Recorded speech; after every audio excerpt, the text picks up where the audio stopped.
All right, we're live. Hey, everybody, it's Matt from Whiskey Crusaders. Joining us tonight, of course, obviously William and Sarah, and William's screwing around, and then Jason from the Mash and Drum, and Scott from My Bourbon Journey. So, why don't you guys introduce yourselves, and we'll get this ball rolling. How we doing, guys? Jason from the Mash and Drum. You guys know me, I think. Thanks for having me on, Matt, for the second half of our blind tasting. Should be pretty cool. How we doing, guys? Jason from the Mash and Drum. You guys know me, I think. Turn off your sound. It was William. He's not even on the screen. It was Failure, William. Failure. Yeah.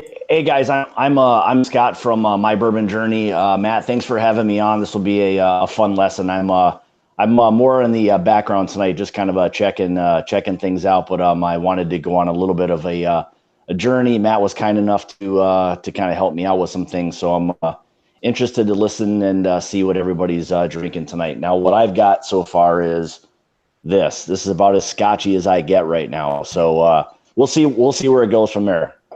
I said that's a good start. I'd be thrilled to start. If that's where you're starting at, that's a good place to start to branch over into Scotch for sure. Especially if you already like that. That's a really good place to finish at that. Yeah, I like the profile so far of this. So yeah, I'm liking this so far. So, hey, and Bill joined us. Oh, fine, I'll come. Hey, Will, I liked that move. That was like a 90-degree head thing. You guys probably didn't see that because I jumped in here, but yeah, he's being a no, I totally can't see it. Never. He was yeah, there it is. He's creeping. Anyway. Yeah, Right. I'll only stay for a minute or so. I sent a little bunch bit of people your way, Matt. I just figured I'd jump in and say hi and good luck on the stream. I hope you have an awesome time. Hi, everybody else that's on the stream. I hope you guys have an awesome show. I am out for the night. Talk to you later. All right, bye, Bill. See you, Dick. Bye, Dick. Yeah, well, I think William had an accident with bacon, apparently.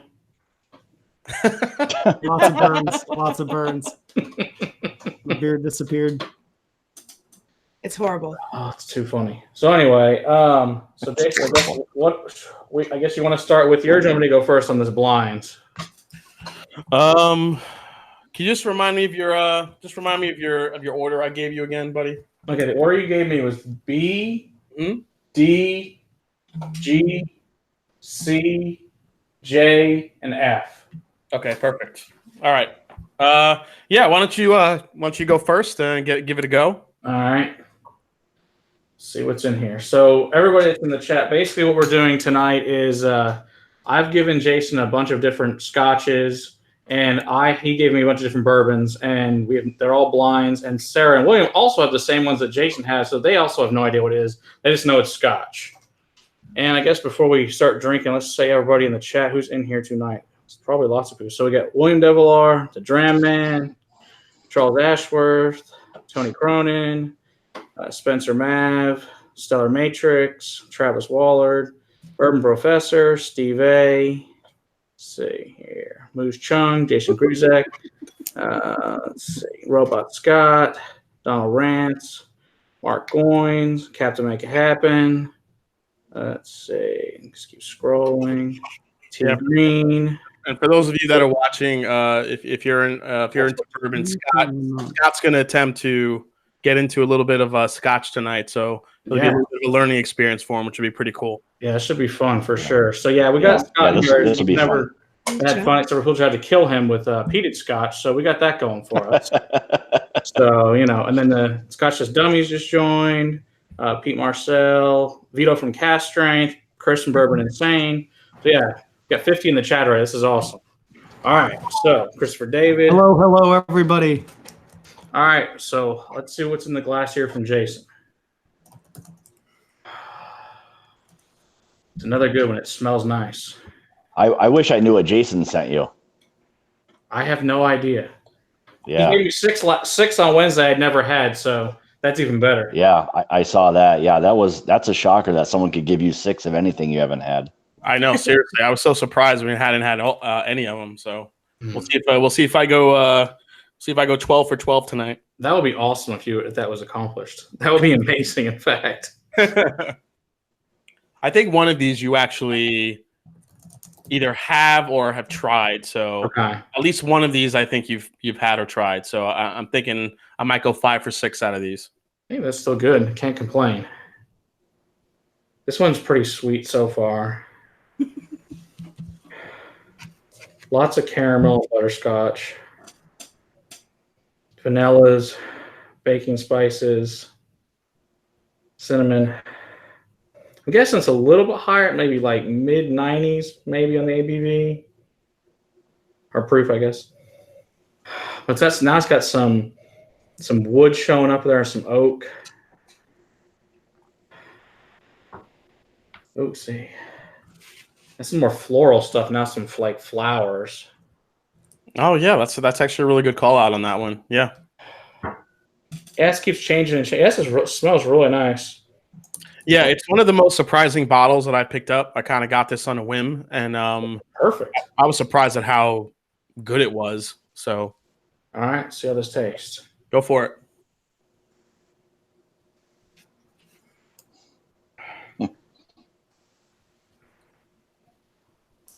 Okay.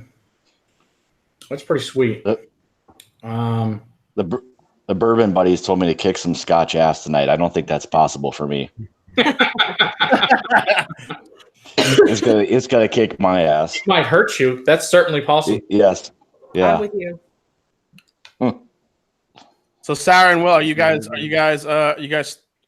starting with number 7 as well? Correct. We're Yes. starting. We're starting to nose number 7 right now as he's tasting number 1 or tasting whatever he's on. Yeah, this is super sweet. Yeah, like I said, lots of butterscotch and toffee. Oh yeah, it's absolute candy in a glass, and Yeah. I didn't think I was gonna get that flavor profile when I first got it. That's like a Werther's original, big time. Mm-hmm. Mm. Man, this number 7 is one of the sweetest scotches. It's very sweet. I was gonna say it's butterscotch. So much freaking butterscotch. It is super. I mean, to kind of mirror your first blind gram here, Will, this is super sweet. That's why it's number 1. I mean, it is candy, butterscotch. There's probably one of the first times I've ever had like a vanilla extract note in a scotch. Okay. And it's a pretty strong vanilla extract. You're not wrong about that. Yeah, I mean, it's rich, very, very rich. Yeah, and you're gonna have to forgive me. Scotch is not really my thing, so this is all new for me too. There's some rich honey character in here. You still get that little bit of that like burnt toast characteristic from a scotch, kind of that barley, but it's really, really sweet. Mm-hmm. Mm-hmm. Wow, that's super sweet. So Really what's good. everybody in the chat drinking? That's the next question. We try to figure out what's in these glasses. I guess Sam must be okay because Bobby came in. Awesome nap. Will shave. You noticed? Hey. Bobby noticed. Is it really Yeah. that noticeable? And And Sarah is not happy about it.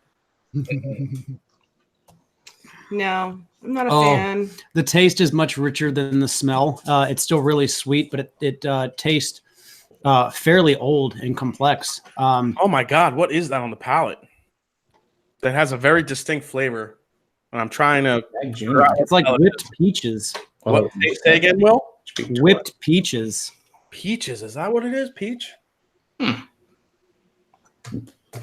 It's sweet and fruity. Oh my Very God. sweet. I almost get like a little bit of a chocolatey finish. It is total peach and apricot all day. Wow. Maybe like an apricot yogurt. It has like this nice thickness to it. It's an apricot yogurt. That's what It it is is. thick. Totally. It is rich. That's It's what- soft coating, but yeah, it's apricots. Wow. The thickness is what makes me think that this might be a little bit older. It doesn't smell very old. I would have guessed like a moderate age on the nose, but on the palate, moderate to older. I would say ABV. This is probably, I don't know. I would say 46%. 7, Maybe 46. 46. You nailed it on the head. Yeah? Yep. It's exactly that. Man, getting better at this. Matt, is there an age statement on this? Yes. Say again? There is. Like You want carrot? an age statement? There is an age statement. Yes. There is an age statement on this? Yes. Can I know what that age statement is?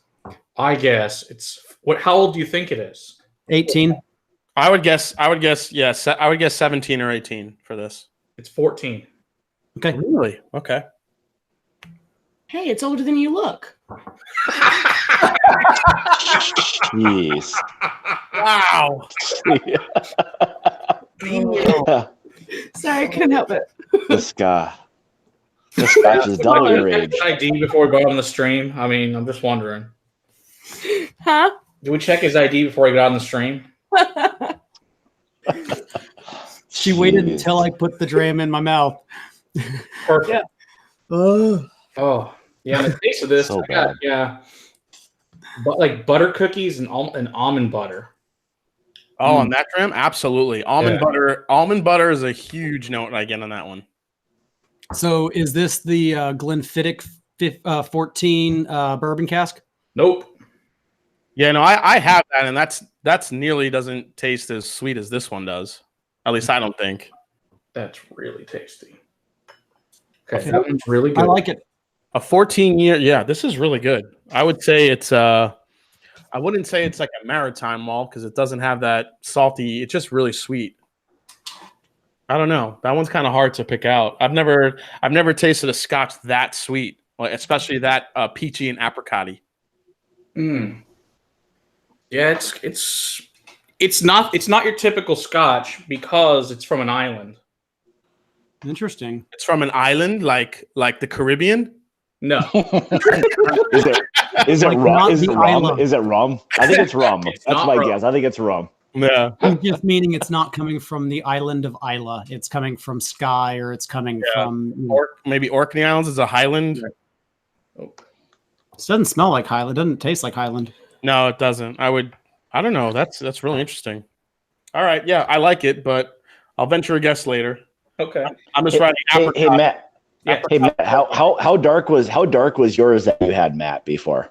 I have to pour. I don't know if you can even. I don't know if it, or do you already drink it already? I got more left. It's all good. I like that one. Oh. Whatever it is. No, but so your Highland malt there. What do you that Virginia Highland? What do you think of that? What do you get? I guess I like it. I mean, I know it's finished and it's port cask, so you can really pick up the finishing aspect of it like right away for me. But and I don't know, maybe for me that's what's toning down some of the barley like influence. I mean I like that it's sweet. You know, it's not peaty. I mean, so far I'm not a huge fan of peat. But I like, I mean, this is very like citrusy, like kind of like a green apple, maybe like even some like floral or honey kind of notes to it. Which makes sense. It's nice. Yeah, because like so most of your Speysides and Highlands of Scotland are going to taste very similar to that. So I'm sure that's significantly younger, but that gives, if you like that flavor profile already, then I think you'll enjoy a lot of the fruitier Scotches that are from Speyside especially.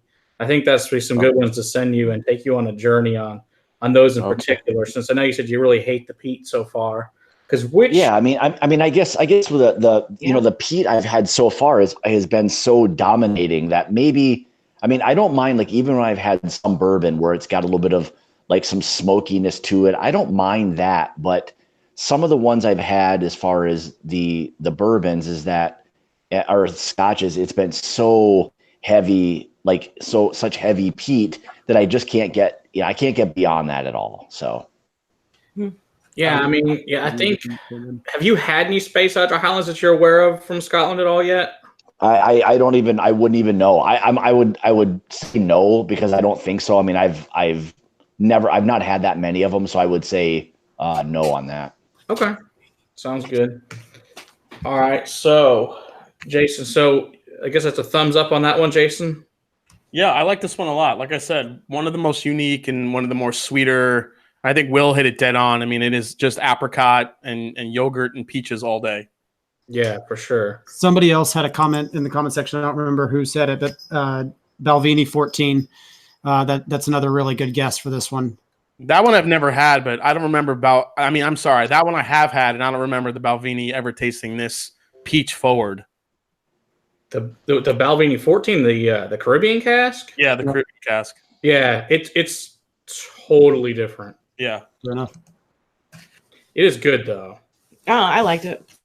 Yeah, I like this a lot. This is really good. Okay. Yeah, I like what you gave me. Definitely a good first one.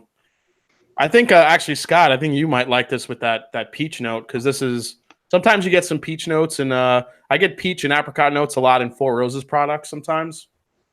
Yeah, it sounds like one that I would probably kind of like lean towards a little bit. So Seems like we have similar palates. So, Sarah, Yeah. do you like this one? Yeah, I like that one. Woohoo! All Yeah, right. Matt. See? Yeah, Drew Bills in the chat said B14 is more bananas. I would agree with that. It's more a banana type flavor profile in the Caribbean cast. Right. That rum influence. Yeah, that rum influence. Yeah, absolutely. All right, I'm moving on to the second one, which is number 8. All right. And you're moving on to letter D. All right. D. Let's see. Yeah, now coming off the one you just had before, I'm curious what you're going to pick up on this one. Will, are you just eating bacon out of a bag? Yes. Oh, I'm I sorry. told you it was a That's- bacon accident. Oh, Yeah, my God. we always have bacon. It's just kind of our trademark. You're my hero. Yeah, don't worry. On Friday, over on Scotch Says Dummy stream, he'll be eating bacon as well. how do you guys eat that and then still maintain like a palate that you're able to like decipher? It enhances it, actually. Yeah, it I was does. going to Really? say bacon actually kind of helps things out. The meatiness of it, the saltiness Okay. of it, and a lot of All right, water. I'll have to give that a try. I'll have to tell my wife that's why I'm eating so much bacon. It's for a good cause. Bacon goes with every whiskey I've had so far. Mm-hmm. Bourbon and Yeah, Scotch. Yeah. even if it was bullshit, I would agree with you because I love bacon. So I'm gonna go with Yeah. that. It's good I think you experience. should Anyway. make a bacon necklace and just chew on it as you go into the That'd be good. Just eat your way around the necklace. Absolutely. Like That the wouldn't look stupid at all. No. necklaces. All right, I'm on 8 here. I don't smell a lot of peat in number 8. No. This has got a lot of cinnamon on this one. Absolutely. Wow, it's got some. That's a red hot in there. This is sweet, but not as sweet.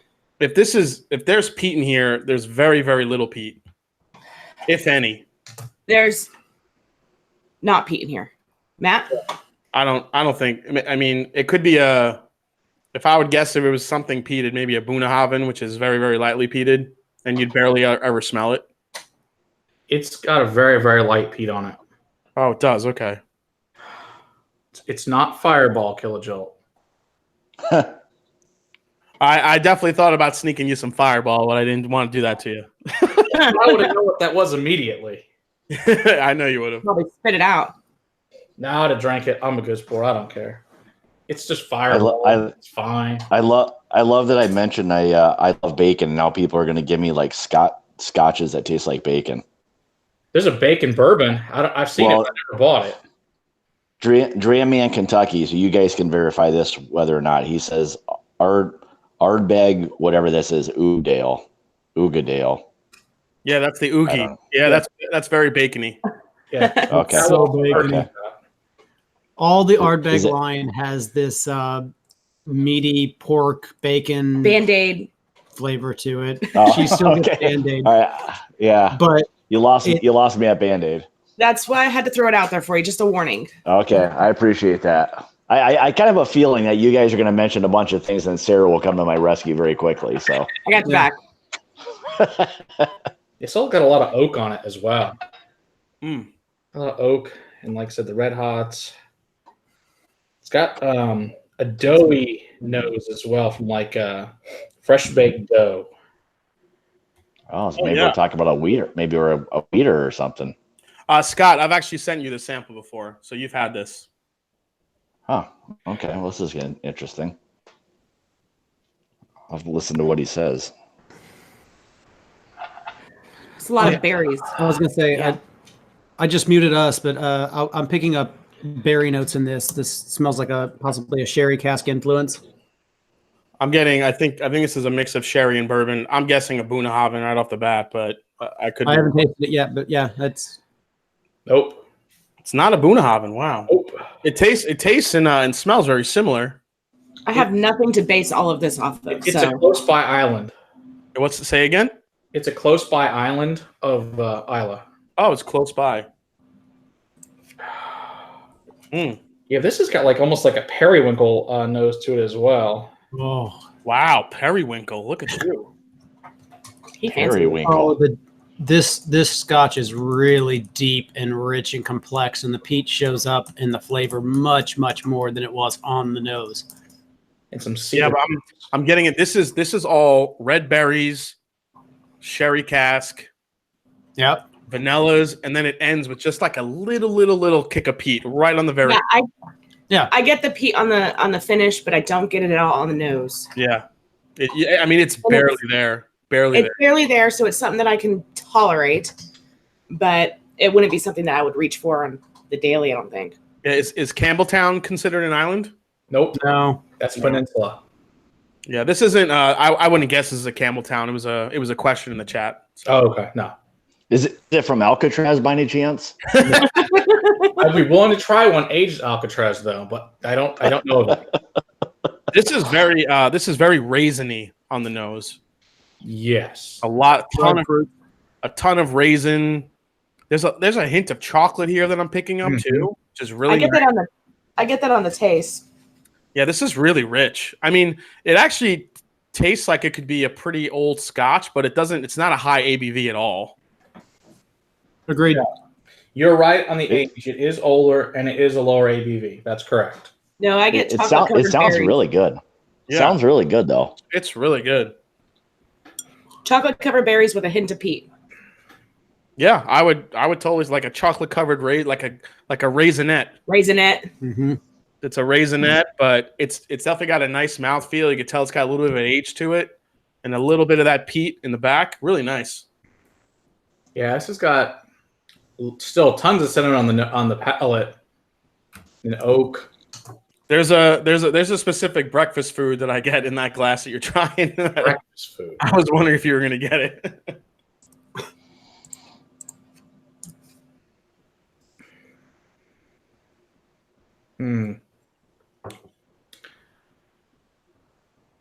It's toast. It's almost got like a marshmallowy toast on it. Yeah, it's like a French toast almost. Yeah, exactly like a French toast. Yeah, Why? that's good too.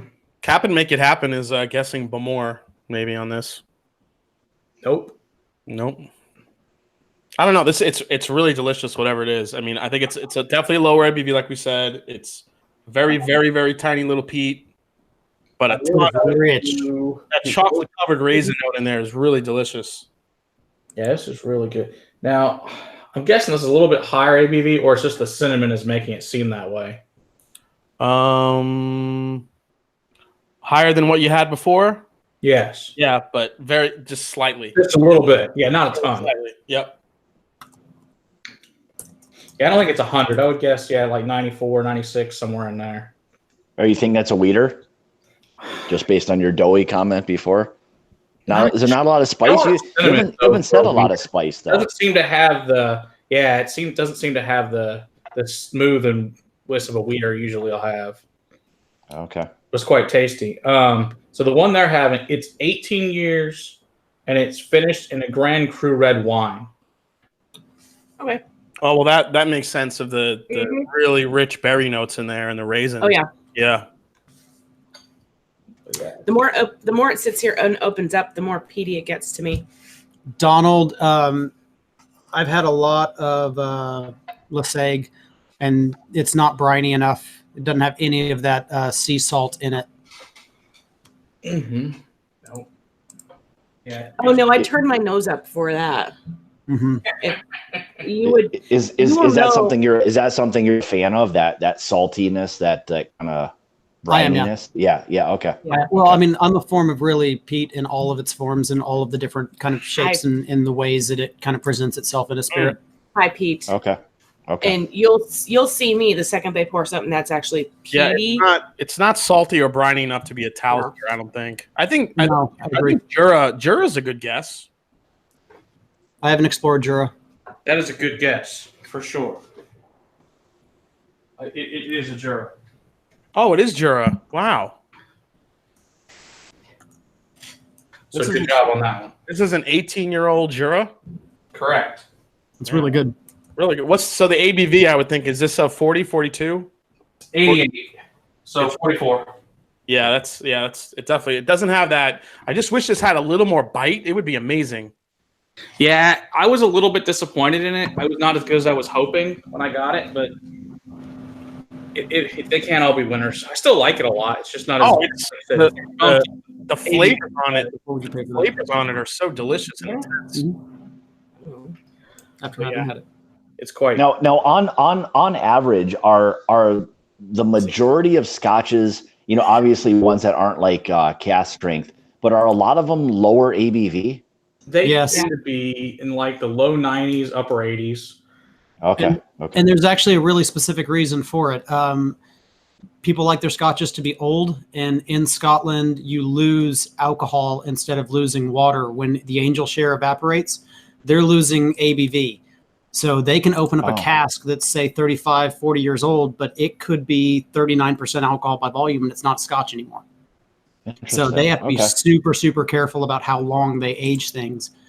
And even sometimes they put out things at cask strength, and it's absolutely nothing compared to what the cask strengths are over here in America. Wow. So how do scotches get so up in age then without losing so much? A lot of the times they just put them into the barrel at a lot higher proof. Blended scotches kind of can get up there a lot higher as well, just because again they'll use the column still and get a lot higher proof out of it. Well, and you probably don't have the heat there like you do in other places, so the evaporation's probably much less. Yeah, plus they keep a lot of them there. They keep them underground in basically more or less their dungeons. So they keep Whiskey dungeons. Around it. Not a lot of temperature fluctuation underground. So you can get to a 40, 50-year scotch, not really a problem, and still stay above the 40%. Interesting. I've got some that are 35 years old that are 125. So you just constantly staying the same age, which is great. Wow. Ben Stahl joined the chat. Awesome. All right. So move on to the next one. That's Jura 18. That's really delicious stuff. Like you said, I just wish the proof was a little bit higher. Yeah. Yeah. And if you want to do you want us to do the bottles at the end? Yeah, we'll do the bottles at the end. Yeah, that's what I'm thinking. All right. So now you're moving on to letter G. And we're moving on to 11. Ooh, that smells great. Scott, when are you going to pour that Lagavulin 8? I just knocked it on the floor. It all spilled out. So unfortunately, I won't be. Oh, you're such yeah. It smells like maple syrup. Dog's over there licking it up, though. It's all good. I wish I had maple syrup.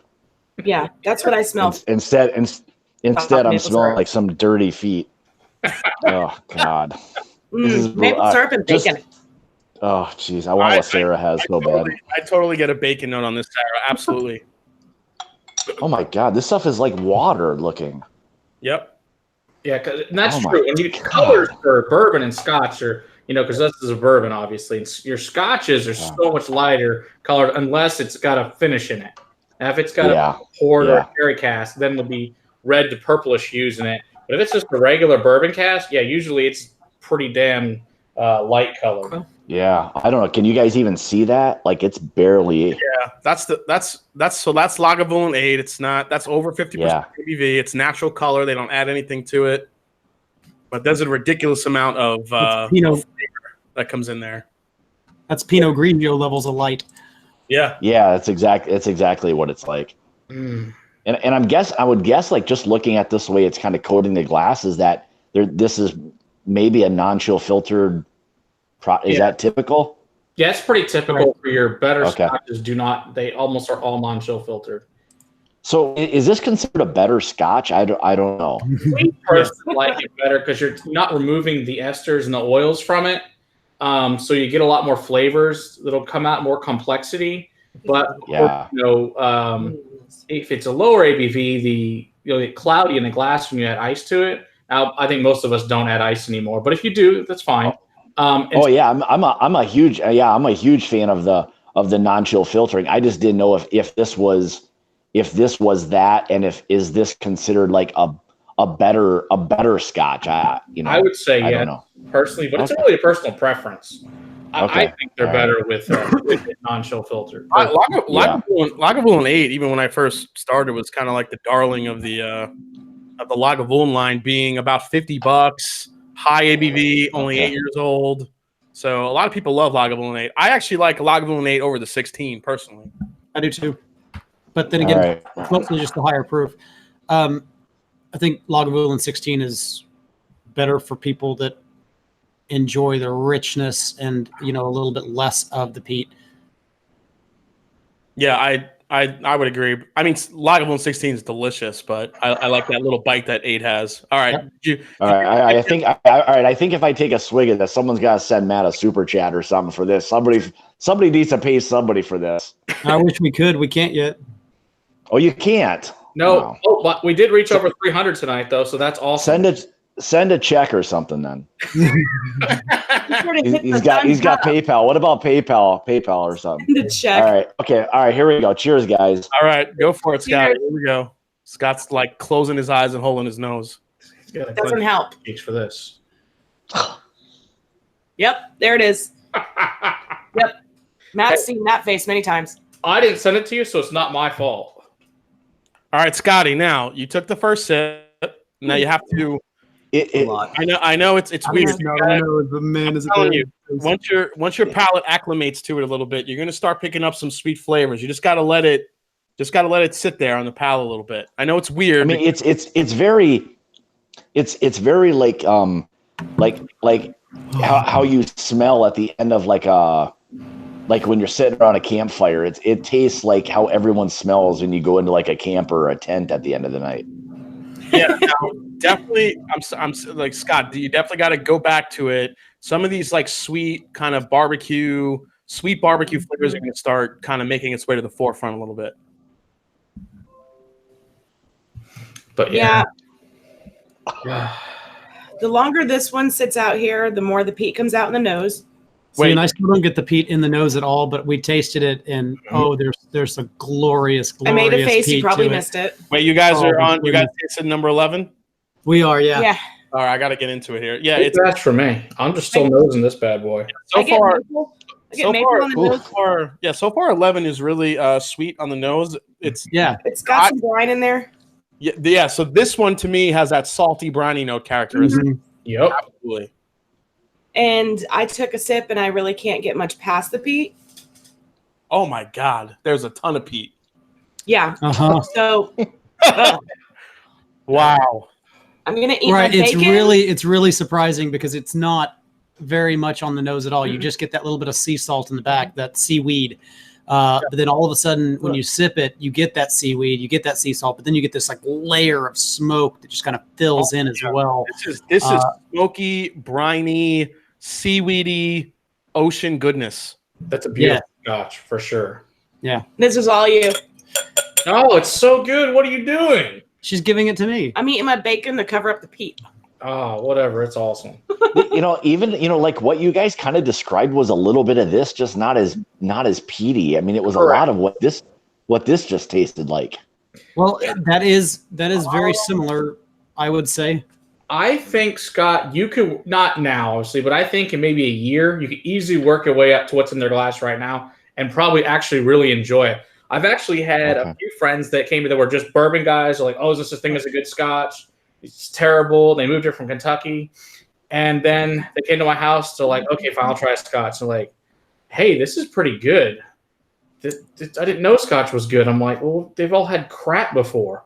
Or yeah, that's that. Yeah, I mean, they were choking. Yeah, my bar is pretty low with Scotches, so I can only go up from where I've started. Yeah, so they've come over and they're like, and so now they're like buying Scotches and stuff. They're like, what have you done to me? There's Scotch in my house now.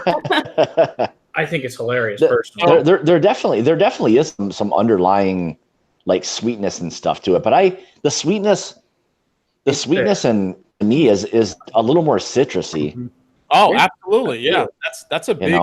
The citrus in a peated Scotch is a huge.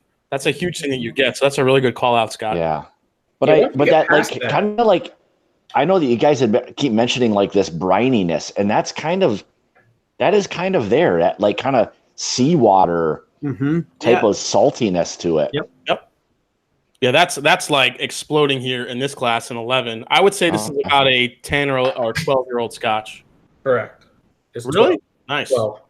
12-year-old. Okay, so on this G, it's got oak, but it's also got like a earth floor, but it also has some like a light brown sugar and a little bit of cookie, like a baked cookie on the nose. Yeah. Yeah, that bourbon is all over the place. And at first, when I noticed it, I was like, "Oh, this is not high ABV." But now, the baking spice is starting to jump out. Now that it's opening up. So the first time that you nosed that, did you get a lot of rye spice to it? Yeah, a lot of rye spice and a lot of oak and a lot of dirt. Yeah. Now, as you open it up, just like you said, now you're going to get hit with a ton of baking spices, and the palate kind of does the same thing as you keep sipping on it, which is one of those like Frankenstein bourbons. Ooh. Okay, on the initial thing, yeah, lots of rye. Yep. Ooh, that's some serious anise on that. Yep. So I'm guessing Be careful with that word. Be careful with that one. Yeah. Hey, Close call on that. I love rye, so it doesn't bother me in Yeah. the least. Yeah, Scott Yeah, avoids, I love a good rye. Scott avoids the pickle dill like the plague.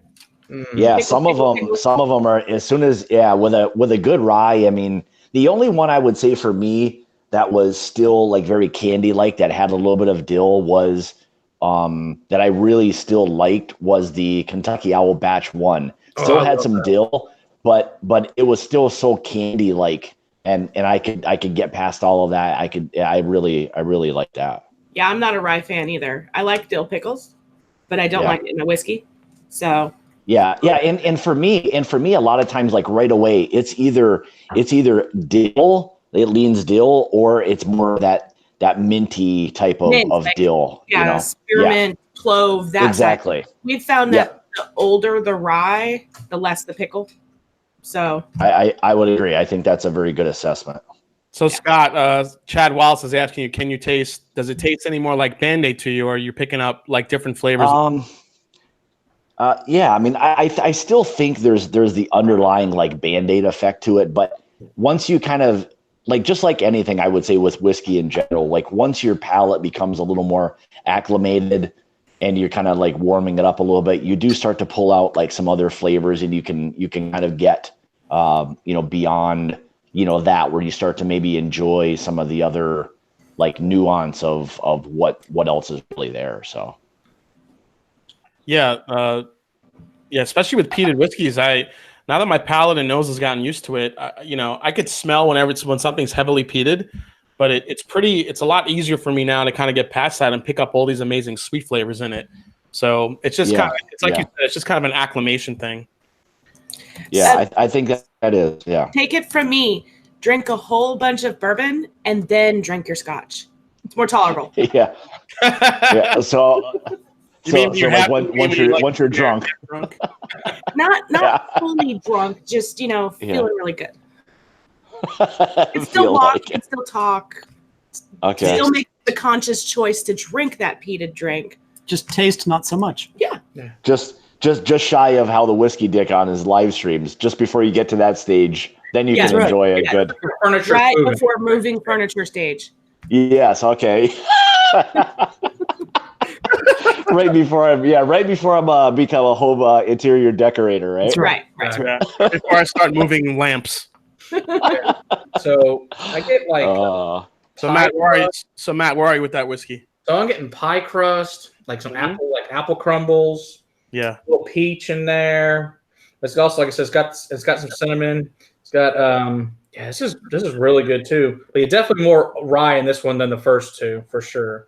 Yes, that's a very astute call out. What's the age you think is that on that bottle? I'm guessing maybe like 8.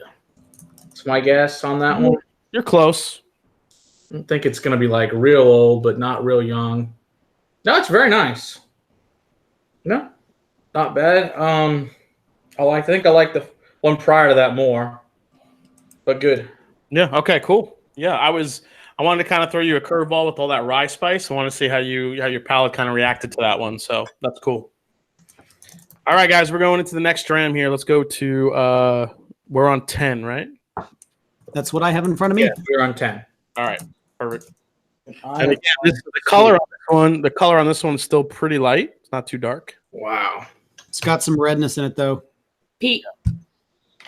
That's my nosing. Oh yeah, there's sour with She sour's just the ringer. dumps it out. Yeah, sour's the ringer, man. As soon as she smells, she's like, that's It's y'all's show now. She's Captain Obvious. What can I say? but this is like Somebody's got to do it. this is like rich, fruity barbecue, sweet barbecue Pete. Mm-hmm. Yeah, because It this has has got a those nice notes we're dark talking hue about. to it. Yeah, look at the color on that, This buddy. thing's beautiful. The color on this. Wow. Isn't it? Yeah, that thing's sick. It's beautiful. Yep. Dram Man Kentucky says he loves the 3-year Willet. Now, have any of you or all of you had the 3 and 4 year Willet rye? Yes. Yes. So did you get more dill out of the 3 than you did the 4? Because I got way more dill on the 3 than I did the 4. I really like the 4 way more than the 3. See, I like the dill, so I like them both a lot. I think they had the 3-year down to like $32, so I bought a bunch of them.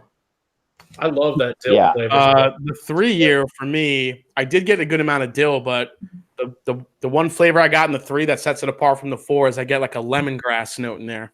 Very fresh lemon scent. Oh yeah. Yeah, I could see that.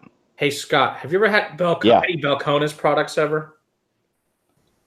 You know what? That's probably, to be honest, one of the only Texas whiskeys I've not had one thing of it. I can't even tell you how many Texas whiskey.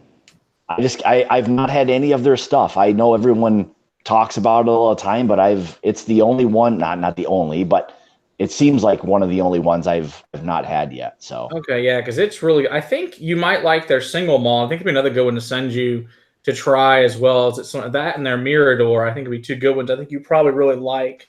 Now Brimstone, which Killer Bill suggested will kill you. The Mirador is delicious. Yeah. If we send a Brimstone, he'll die. Good. yeah, no Brimstone. Yeah. Although I think he would enjoy their Texas single malt, which is really good. Oh, yeah, absolutely. The Texas malt for sure. But Yeah, it's that was perfectly said. there's people that I know that really are bourbon people who actually really love the Brimstone because it doesn't have peat, but it's all that smoke from that scrub oak. They actually tend to really like it, which it's a different smoke though. Like I think people think it's not a peat smoke. It's more of a that is an ultimate campfire smoke. And It's like barbecue smoke. Like, yeah. I mean, and I've had some.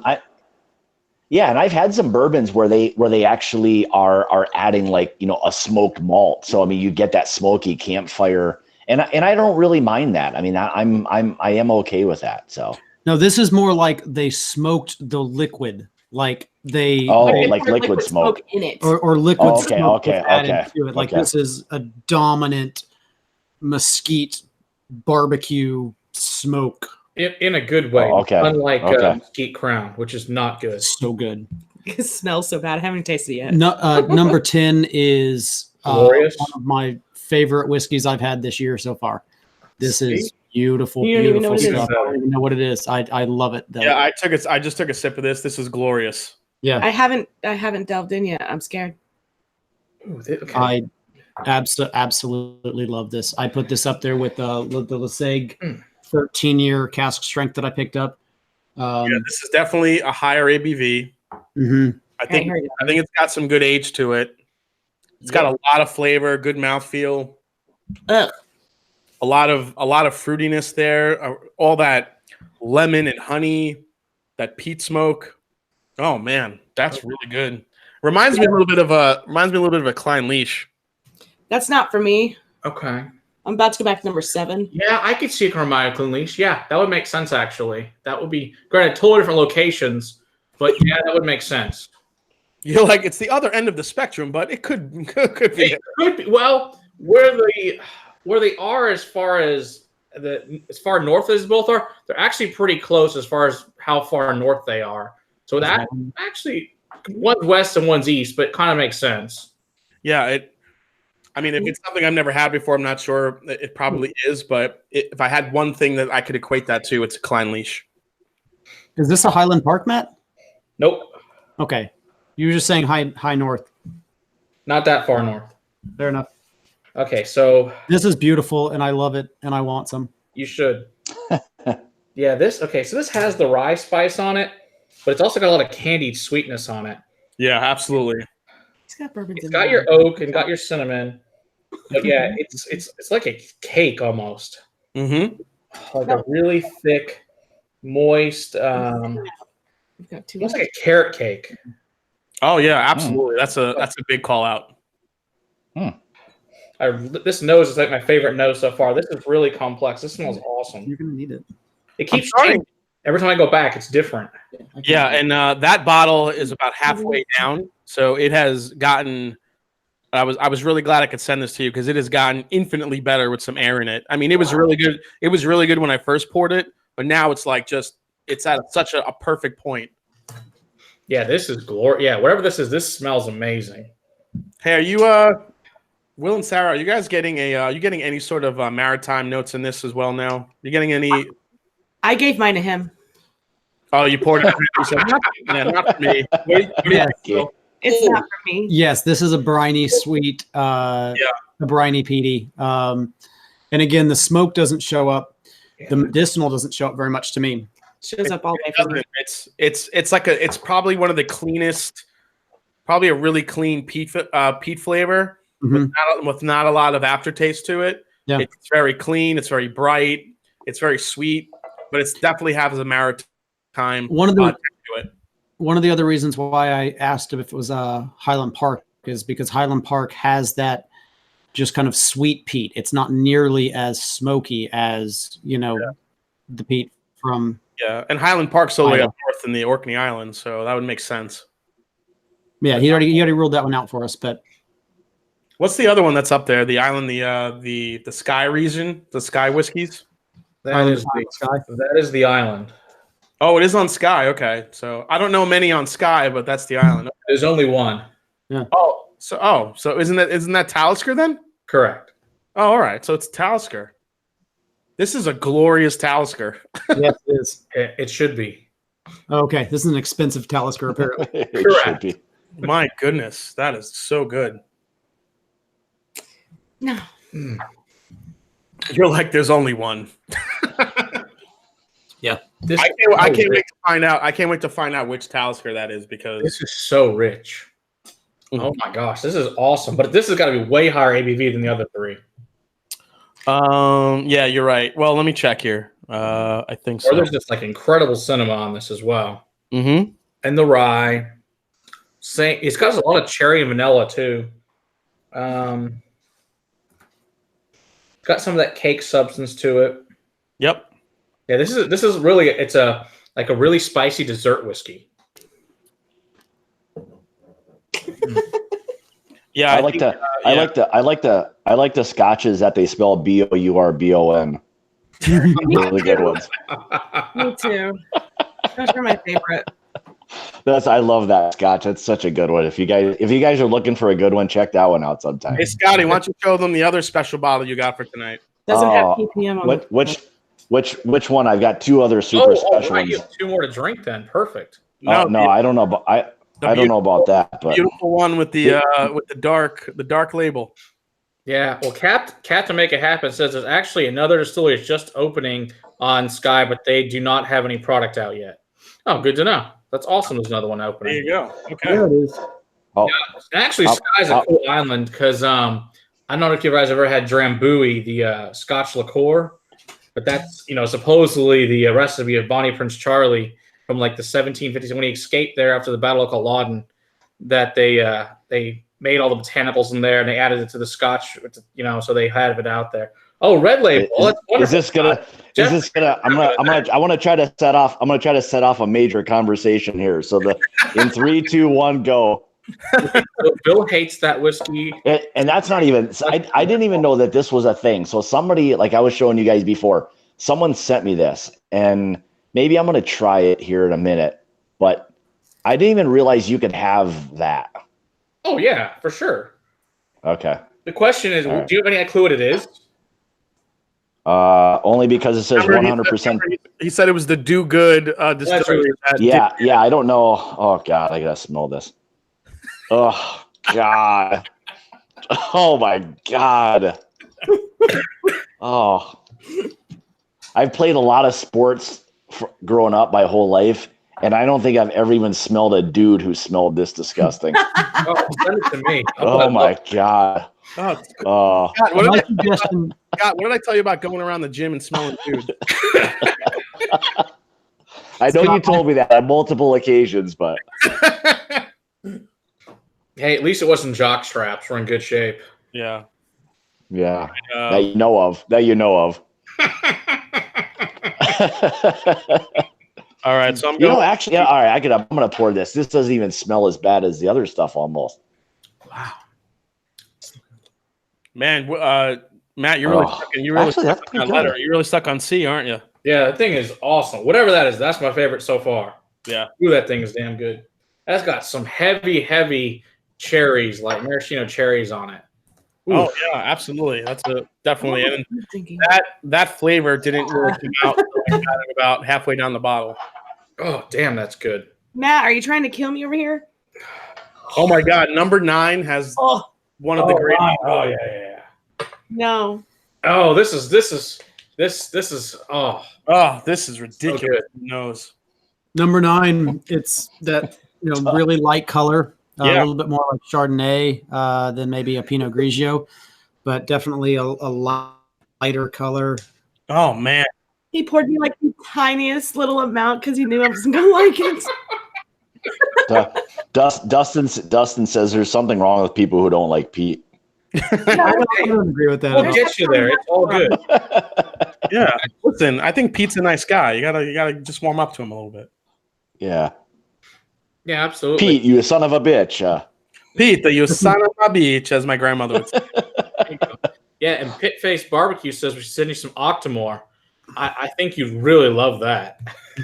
Octomore, hey? Especially the 0.3 series. Go for the we'll 0.3. on it and probably die in a live stream. All right, I'm gonna try 100% Pete right now. Well, sorry, let's see how this goes. You poured it, Scott? That's it? I'm. This is it right now. This is actually a little darker than the Lagavulin 8, so this is a little darker. I don't know, but Oh, all right, let's give it. go with All right, God. let's give, all right.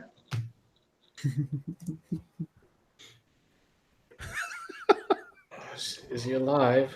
To be honest, I like this shit better than I like the Lagavulin 8-year. That's awesome. Really? That's He's real. changed on. It tastes. This is strange, but this tastes less peaty than the Lagavulin does. I don't know. I mean, The Lagavulin is bottled at almost cask strength, and the higher the proof, man, peat just amps up in flavor at crazy amounts. So if that's at 40 or 42 versus that Lagavulin 8, like even if the ppm is the same amount, man, when proof goes up, the flavor of peat intensifies at drastic levels, at least from what I found.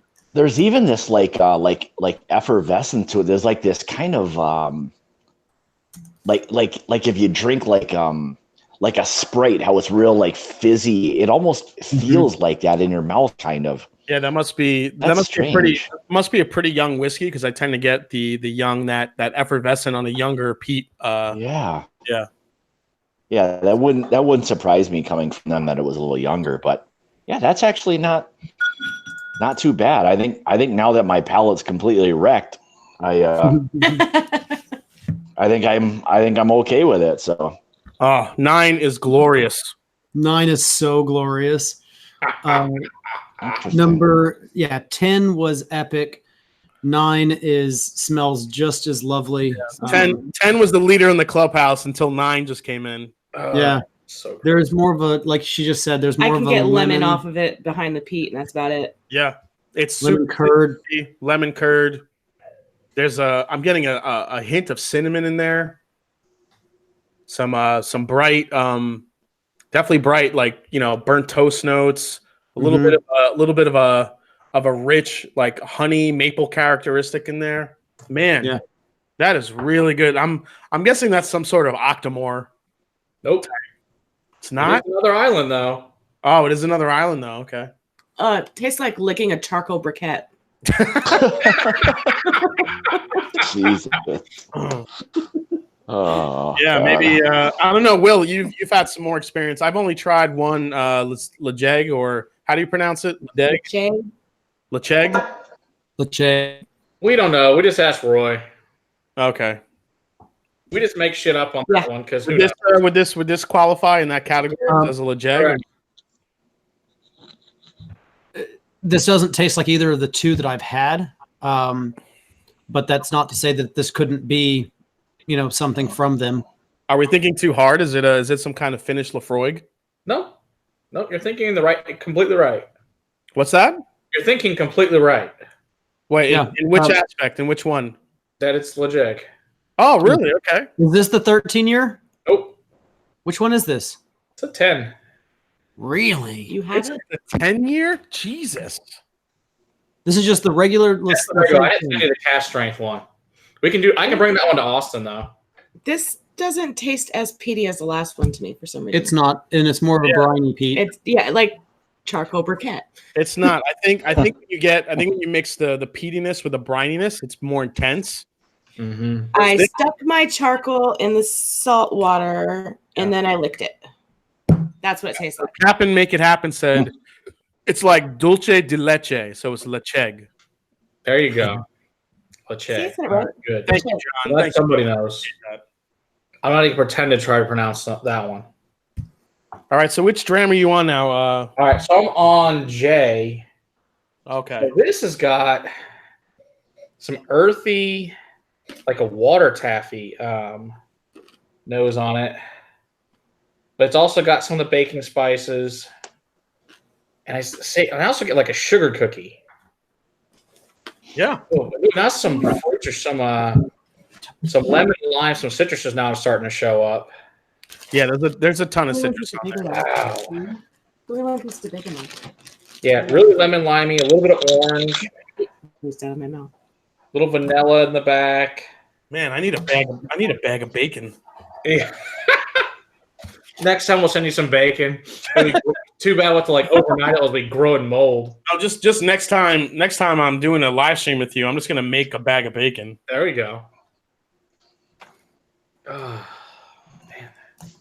Yeah, wait till you try that one.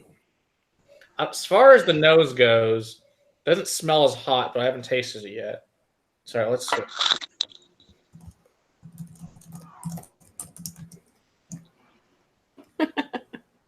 Whoa. Okay, that is not what I was expecting at all. Holy crap. That's like all rye spice in there. Yep. Shitloads of anise. That's not on the nose at all. Exactly. What the hell? What the hell? What the hell is that? Matt, do you have any guesses on any of these?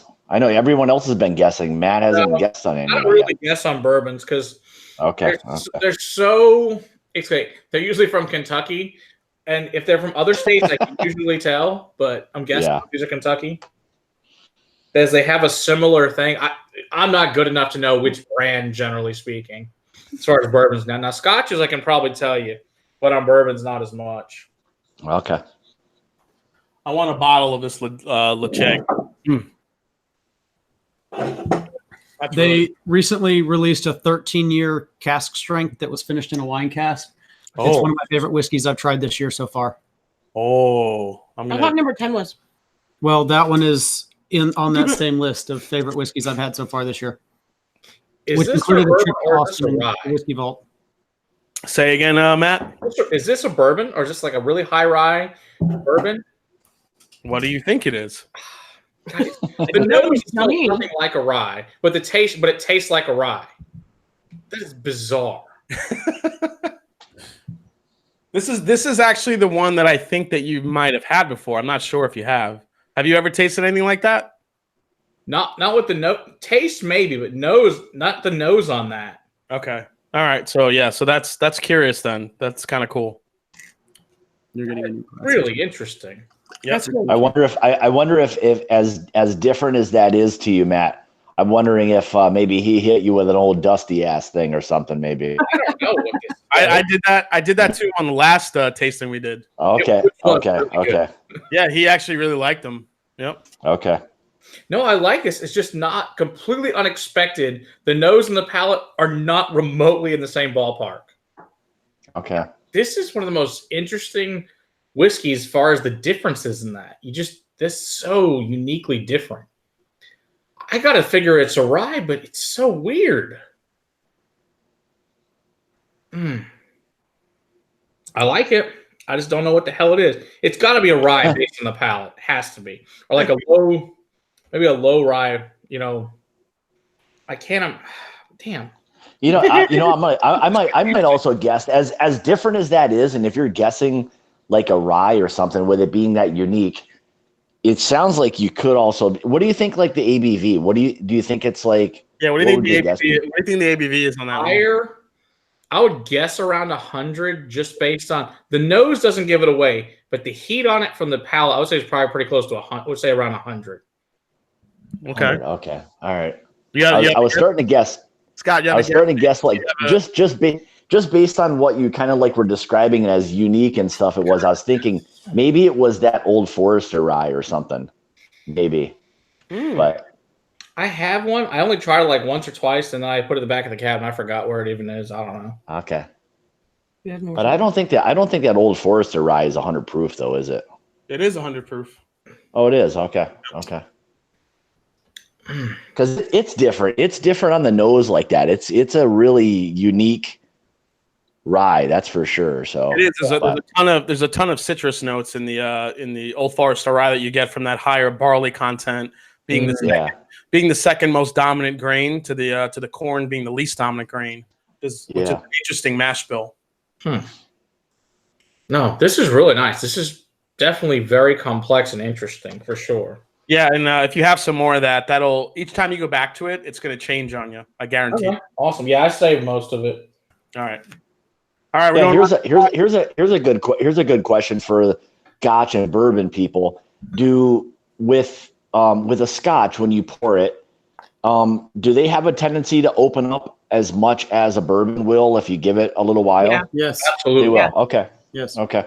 And much like with bourbon, actually even more so than bourbon, a solitary drop of water into a Scotch can drastically change it in ways that you've never expected at all. What is it? Lafroig 10, for instance, a single drop of water into a pour of Lafroig 10 will separate all the oils, and the next sip that you take is about 50% more aggressive, more pungent, and just hangs on your lips and just hangs on every bit of you for a lot longer. Yeah, that's interesting. And that seems to be the case a lot of times. And I don't do it as much. I really enjoy just the flavor of the bourbon itself. But with the higher proof bourbons, I noticed that happens very much as well, that you can really pull a lot of different flavors out of that as well. So yeah, the one quick thing, the first thing I learned about Scotch is never to judge it on a neck pour, because it changes drastically as it gets a little bit of air in it. So that was one of my first harsh lessons, because there's some Scotches that I did not like at first, but when I went back to it after the third or fourth pour, it became drastically different and way more delicious. So no doubt. That happens a lot with Scotch. And it changes so much vastly that the more you get down further in the bottle, it changes drastically. Especially the peated ones. The peated ones just start that harsh peat that you get in the first pour dissipates so greatly, and then you really get all these amazing sweet flavors that come through. Even though Sarah probably doesn't believe that, but I'm just saying it does. Well, I think that's a good point, because I know all of us do reviews of things, and I think when you're doing like a new whiskey, whether it's Scotch or bourbon or whatever, I mean, once you kind of drink it down a little bit, those flavors, I mean, they could change drastically. So to do a video of a fresh crack versus one that's been, kind of poured down a little bit, I mean, it could be two completely different reviews, Yeah, definitely. Yeah, that's why all my reviews now, I never do a fresh open bottle. I do at least 3 pours before I review it. Yeah. You know, after It's drinking water with Jay, it's just pure candy in my mouth now. Oh, Jay? Yeah, after Jay here, it's just craziness. I think after watching your review today, I think after this, I'm going to go hit a little Texas Crown, I think, to really top off the night, I think. Yeah, I had to tear them a new one for their. Don't get him started, please. You really were. You were ready. That's why I said, like in the comments, I said, geez, if there was like a Texas Crown rep in the room, you would have kicked him or her in the balls. Probably. The Crown? You were pissed. Yeah, Texas Crown, you were pissed. Well, Yeah, you should have heard all the off-camera comments. Yeah, I cut a lot of things too. Oh man. So I'm sniffing the last strand here, number 12. Yeah. Just Oh, this is really, really yummy. this is another glorious one. Yep. This doesn't smell as heavy on the peat for me. No, but it's there. Oh yeah, it's definitely there. Oh yeah, there's definitely some peat in here. Again, it's Butterscotch, vanilla. yeah, it's similar to 9, but way sweeter. It doesn't seem like it's as dark and aggressive on the nose. Yeah, it's way sweeter on the nose than 9 was. I would guess this is some kind of cask finish, but maybe not. Oh, there's salt and the brine and the. Nope, no fast food. Nope. Dustin just put in the comments. It says, anyone gonna card the kid next to Sarah? Somebody might need to. Jesus. Shit on Friday. This is why I don't usually shave anymore. So I'm a wine sommelier, and my job is to actually sell liquor to people. So going into work tomorrow is going to be interesting, to say the least. I don't know how much liquor or how much people are going to take me seriously. If like this. Well, you can be now your whole stick be you can be like the Doogie Howser of wine sommeliers. Hey guys, Never do that again. I'm here to talk to you about wine. Oh my god, you sound like Mickey Mouse. Oh, that's good. All right, you guys enjoy your scotch. I'm switching over to bourbon. Nice. Oh, you the woman. Yeah, she really is. Here, enjoy. Oh, this is so buttery. This is all cake. So 12. So good. 12 is Irish. 12 is so sweet. Yeah, this is almost like an iris. This is so buttery. The last one, right? Yeah. So sweet. But it smells like it's got a high ABV based on the nose, though. Oh, but It's got Yeah. some, Butterscotch. This last dram that you gave me, it's a lower ABV, correct. but it's super sweet. It's not super briny at all. It's more of a sweet peat than a briny peat. I actually got a meaty peat on this one. It's what it tasted meaty and salty and Yes. Yeah. Yeah, there's a jerky aspect to this one. Yeah, salty jerky. That's exactly where I was going with it. Anyone try this yet? No, is it any good? No. That's that new release from Bardstown Bourbon Company. Their new Discovery series. It's really good. It's kind of awesome how they're so transparent about what they put on their bottles and mash bills and everything. This has got That's like 75% 11 year 7-month bourbon. Very nice. Which we found out is most likely wild turkey. Oh, that's fun. Okay, so this smells like a Tootsie Pop. yum. Yeah, seriously, this is like licking a Tootsie Pop. Unless chocolate Tootsie Pops. Damn, this Mine smells like butterscotch. Yeah. Yeah, 12 is really good. It's Oh, I'm not drinking 12. Oh, yeah, 12 is a sweet, meaty barbecue, kind of a lower ABV scotch. Yep. I moved on to some American whiskey here. Old Scout 107. Oh, Oh nice. yeah, there you go. Store pick. Very good. Those are usually very peanutty to me, the Old Scouts. This one's butterscotchy. Nice. It is really nice. Even better. Yeah. Yeah, I enjoyed 12, but my favorite by far was 10. 10 to me had the most complexity, the most just depth and richness. Oh yeah, I would agree with that. I was cool at 7. And I could probably deal with 8 if I had to. Yeah, I think. All right, I'm gonna try to rank these because I have a pretty good idea of what I like the best here. Yeah, this has got to be a lower ABV. This is very sweet. Did you take a sip of that one? Yeah, it's really sweet. It's crazy smooth. I'll tell you that. Yep. No, it's very nice. It's good.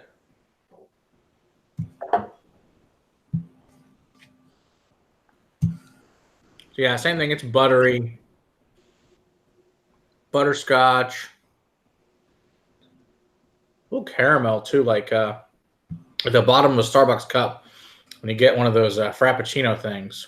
No, this is very. Yeah. I know. This I is know. even I know worse. one thing. And I don't know if maybe Jason did it in the first one. I don't remember what he sent you in the first one, but I know a lot of times him and Dan the Man, those guys now they want to hit everybody with the 4-gate because it's such an interesting nose and taste profile. That I hit him with the 4-gate in the okay, first. all right. I thought you did. I thought you did already. It's such a unique and it's a delicious whiskey. All right, so let's That's my order. All right, I'm kind of switching my order around here. Let's see. All right, so what do I like the most? I can go ahead and give you my order as he's getting his all together. Oh, we'll do it all together. I gotta do our own here. We'll figure it out. So how is that new Bardstown? I really like it. I think what they're doing there is fantastic. They're really doing some really nice things there. So, and they're making a lot of whiskey for a lot of big brands out there. So Yeah, that's one thing. People keep people always want to like default now to like Heaven Hill or Barton, but I mean Bardstown is making a lot of whiskey for a lot of big companies that we all know, and they're like when Jason and I when we were there a couple weeks ago. I mean, they're 24/7. They're pumping the stuff out as quickly as they can. So yeah, so they can get it out. So when we were there, they had it. They were creating. They were making distillate for 2 weeks straight, and they had a code name for who they were making it for. And what was it? Old Daddy? What was it? Daddy-O. Daddy-O. So that was the code name. They just said, "Oh yeah, we're just making stuff for Daddy-O for 2 weeks straight." Yeah, that's where that confiscated and stuff's coming from. Yep. Oh, is that where it comes from? Oh, okay. Yeah, confiscated. Yep. Yeah, coming from them. Yep. Yep. Yeah, somebody was telling us to compare that to the 1792, but I don't.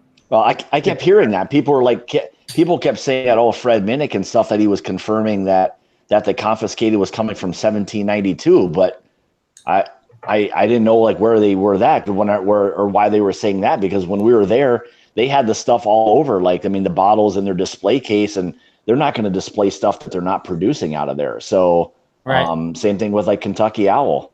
So Yeah. All right, everyone got their orders? We're ready. Yep. You ready for the reveals here? Yep. Yeah, I think so.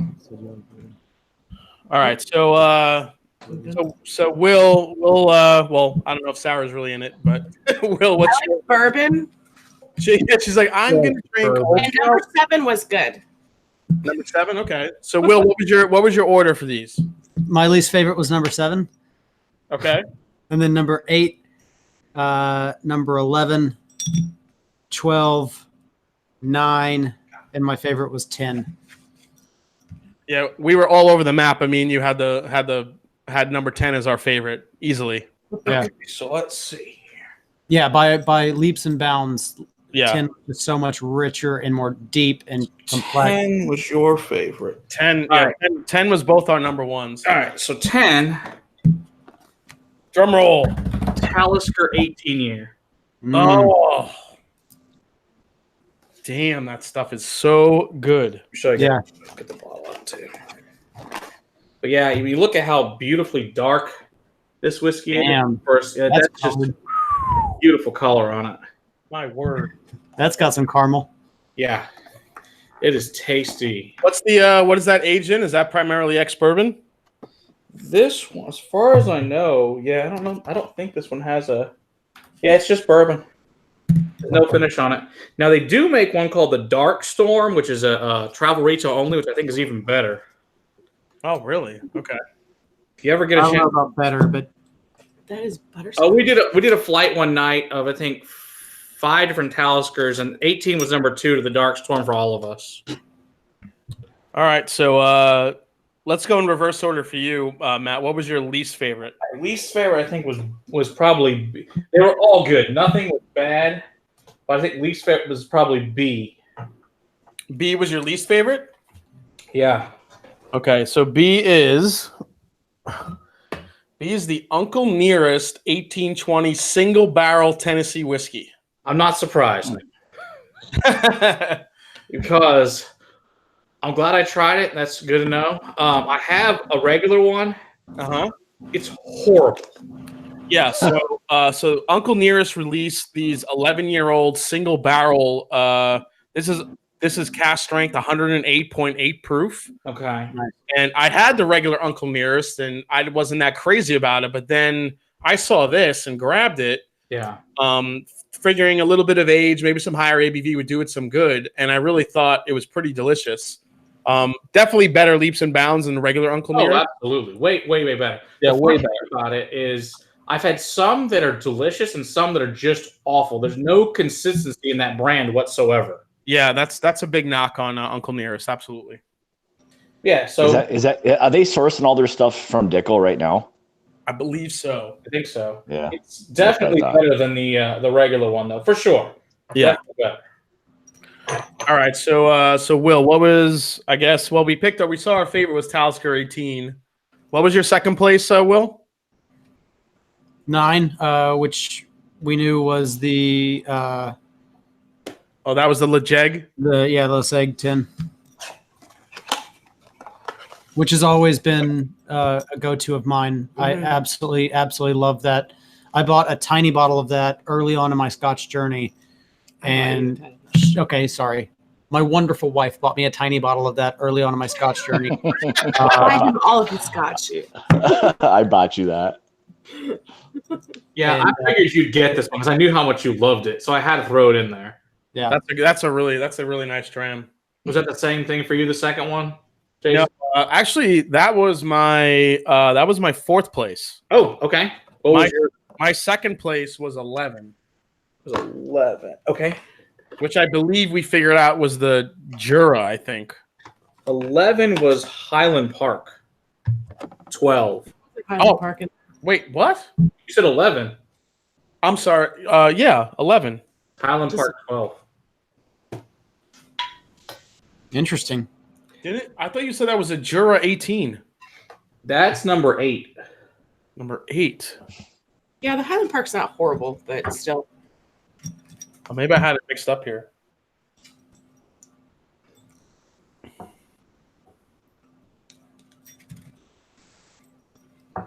This is my. Oh, I did. I'm sorry. Yeah, 8's my second place. All right. So Jura is your second favorite. Yeah, Jura was my second favorite. Okay. Yeah, Jura.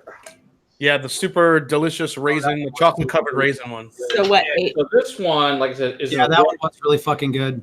Yeah, I mean, wine Jeez, barrel. look how dark that is. It's crazy dark. Yeah, I kind of like that one. Okay. It's that wine. It's and really dark. that red wine. Like so, the only thing, like you said, it's a knock on the entire line of Jura is I wish they'd bottle stuff higher. Now, granted, you can get some private, independent bottlers of Jura that are unbelievably good at a high ABV. Is that a natural color for that one? Yeah. Well, no, this is the red wine finish. That's what makes it so dark. But yeah, it's But there's no other added color except for the correct. Nothing else is added. Correct. Okay, all right. Wow. Okay. Just that wine finish does it. That's crazy Well, how dark that is. that- That looks so. Yeah, I'd say as dark as that was, it looks like that might have gone into a little bit of a wet barrel. Yeah. It may Oh, it's that's 18 dark. years old, so it's certainly possible. Oh, okay. So it is. Okay, 18. Okay. Okay, so you picked the two oldest first, which makes logical sense. That'd be probably the ones I'd pick. All right. What was your second to last place? D. Which one? D. Delta. D. Delta. So this is a Maker's Mark Private Select from the Bourbon Pursuit guys in online. Yep. Awesome. This is like this one comes in. You were a little bit close, but this one actually is a little bit hotter than you thought. This is 110.8. You thought this was about 98, 100. Wow. Okay, so it's a little hotter. Interesting. Yeah, Didn't drink that hot. It doesn't drink that way. It drinks like a dessert. It's crazy. Yeah. So for those of you that like to know what staves are in this one, it's 4 of them with a French cuvee. 1 is the Maker's 46. There's 3 roasted French mocha and 2 toasted French spice is where you get all that desserty flavor in here. It's crazy what they can do with those right there. Yeah, it really is. Yeah, it's so good. Yeah, it's amazing what they can do. Yeah, it's crazy how different all those are with all the different staves they can fire in there. Yeah. All right. What was your third place, Matt? My third place. I'm sorry. Your fourth place.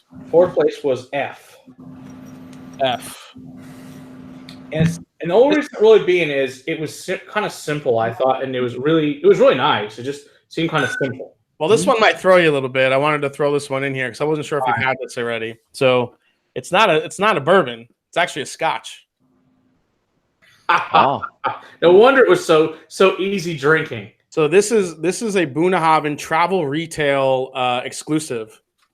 This is really good, but it's so light and I know. No wonder it was so cakey and stuff. But just like all Bunnahabhains, this comes in at 46.3, so it's got a good proof point for a Scotch.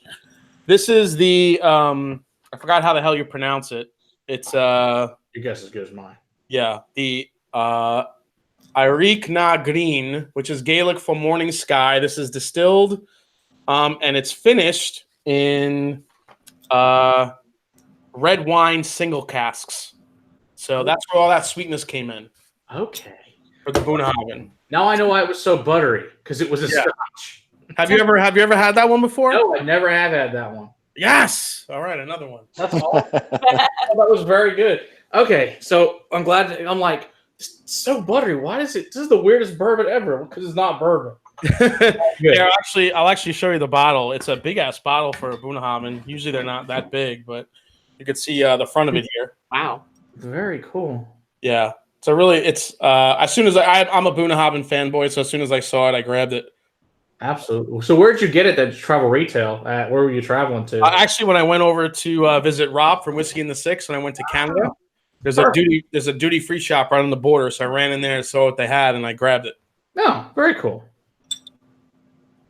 Well, I like that a lot. That's quite good. Yeah, I thought that was the one curveball I threw in there. Well, there are 2 curveballs, but we'll see if you get the other one. Okay. All right, so we have the Talisker, the Leger, and the Jura was number 11. Okay, so 11. I'm sorry, Jura was 8. Yes. So what was 11 then? So 11 is Highland Park 12. Now, this is old Highland Park 12, not the new one.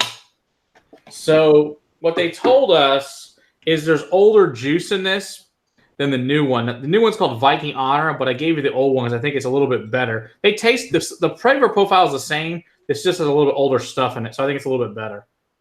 So it's richer and deeper. Exactly. Yeah, because I have a bottle of Highland Park 12 and I reviewed it, and I don't remember tasting anything like that. Yeah, this old 12 is really, really freaking good.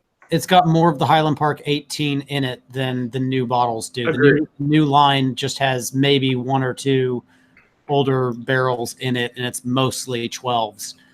And the older bottles, they were able to put in more older stuff to give it that richness and that depth.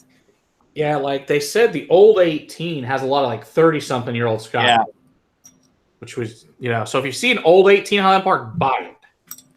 Because when we had the global ambassador here, he confirmed there was significantly older 30-year portions of Scotch in that 18-year Scotch. So, Will, what was your fourth one? Go ahead, Will. 11 or 12. Yours Kind is also Highland Park as well? Yeah. Okay. What was the 12? Oh yeah, we don't know. So, well, I want to know what that apricot one was. That was number 7. That was the first one that tasted like the one that tasted like peaches. Yeah, okay. Yeah. That is 14-year Iran. So this is the case. Oh, Yeah, somebody called it in the comments. Yeah, they sure somebody, did. yeah, somebody did I call don't remember that who out. it was, but somebody called it in the Yeah, comments. somebody did, but yeah. So it's a nice color on it. It's still light colored, not as nowhere dark. But this is like one of my favorite Irans there is. I've got several different Irans. I really, really like this one a lot. This tastes. I like that one too. I figured you'd like this one. That's a 14-year. It's a 14-year. Wow. Yeah, so everything I've given you tonight is a different island from Scotland. Because I figured since we did the Lowlands, Highlands, and Speyside the other day, we should do all the islands. In Campbelltown the other day, too. That's fun. All right, so for me, the next one was J. J. All right, so that was the Frankenstein. You weren't sure. That thing, I didn't know what the hell that was. That thing was really good. It was craziness, though. That is lot 40 cast strength, 11-year. Oh, that's what I've not had that. Freaking I had Canadian. regular lot 40, but that thing was craziness. It is probably the most unique, ridiculously delicious rye whiskey I've ever had. It's ridiculous. Okay. So what is the rye percentage? Is it 100% rye? It's I believe so. Yeah, I think it's. Yeah, I think it is 100% rye. I've never had a rye that doesn't smell like a rye whatsoever. You can't And that trust is the a Canadians rye and on their the column skills. That was a crazy whiskey. Yeah, Killajolt. I'm going to call him out because when you were tasting it, he called out lot 40 as a joke, and he actually got it right. That's funny. So good job, Killajolt. Okay, so Donald says it's 100% unmalted rye. Yes, correct. Which explains the Okay. nose now. Now this is the second. This is the second release, which is 11 years old. I know a lot of people like the first release better, which was a 12-year-old. Okay. And now apparently this year, the next release, they're moving to an NAS. So not really sure where it's going age-wise, but yeah, I think if you have that first bottle, that's the one to hold on to. It's a 12-year. A lot of people like it better than the 11, but even the 11 though has a very unique, as you found out, a very unique. Yeah, that thing is freaky deaky. Yeah, it's I'll be sharing that whatever's left of this on Friday for sure. Yeah. Very cool. Yep. So what's the one left that we don't know what it is? I guess it's 12. That was the meaty, smoky. Yes. That was the barbecue bomb. 12-year Koila. Oh, No, I love Kolila. that makes Yeah. sense. It's like of all the Islas, it seemed like you didn't mention Koilas. It's like, I gotta send him something from Isla he hasn't had. It's like Koila didn't mention. So have you had Koila before? Only in blends. I've never had it straight out of the bottle. Okay. So they make an unpeated 15 and 18. The unpeated 18 is probably one of the best scotches I've ever had. And I'll bring you some in Austin. It is. I actually have a sample of it sitting. Oh, dude, it's so damn good. That 18 is unbelievable. But the 12 is a peated Kalila, 12 correct? is peated. Okay. And you're right. Mostly this is used in blends. A lot of blends use Kalila. Mm-hmm. But I think it's a really nice whiskey for sure. Wow. That's a great, and especially for the price on that one, it's like $50, $60, but they had it on sale at the base on clearance for like $35. So I was like, I bought the two they had, one for me, one for my brother. So it worked out fine. All right. So Matt, we just have your top two left. So What's two left? G.